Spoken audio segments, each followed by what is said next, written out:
Hello, and welcome to the magnificent game show. Today's scientific topic is chemistry. I'm your host, Philip, and here with us today is LaFondo. Hi guys. Okay, let's get started. First question. What group on the periodic table is the most reactive? Well, I think that is the alkali family. Correct. Next question. If iron and sodium were in a reaction together, which would displace the other? Sodium, because sodium is more reactive than iron. Correct again. Question 3. What happens to atoms in a chemical reaction? This is a tricky one.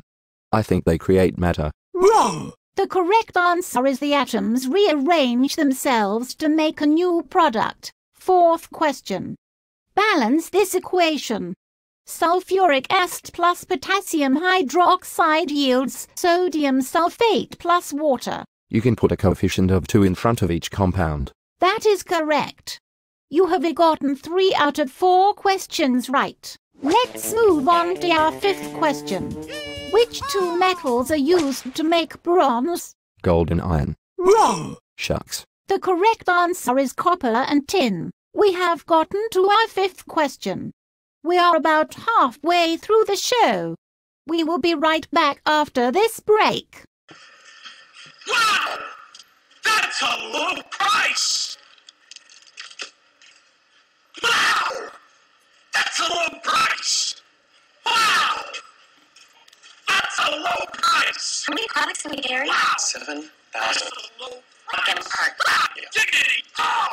That's a low price! Staples has low prices on everything you need for your office. And we mean everything. Staples, that was easy.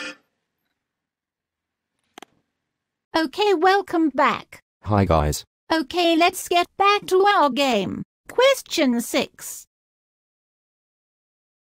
Predict how increasing the acid concentration might affect the speed of bubbling of a metal with an acid. Well, considering most metals react with acid more than they do with water, I think the higher the concentration, the faster the bubbling would be. That is a great prediction.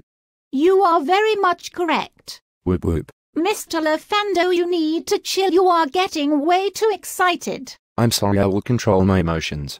Good. Next question. This one is a long one, so pay attention. Archaeologists discovered ruins from an ancient temple. There were gold coins, copper swords, and iron chains. Why did the gold coins provide more information than the copper and iron objects?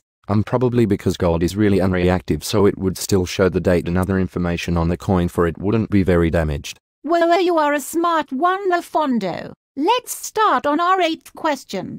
Name 2 properties of metals and 2 of non-metals. Well, there are many, but 2 for metals are shiny and they can conduct heat, and 2 for non-metal are they are brittle and they have low melting points. Correct. We're almost done with our show. We only have 2 more questions. Don't make that face again, LaFondo. Okay, next question. If a drink has a high concentration, what would you do to dilute it? Well, when I drink my daily dosage of kiwi juice, I tend to add some acid to it to make the flavor weaker. Maybe that's why you're so weird. You are supposed to add water to the concentration to dilute it. What? Yeah, you should see a doctor about that.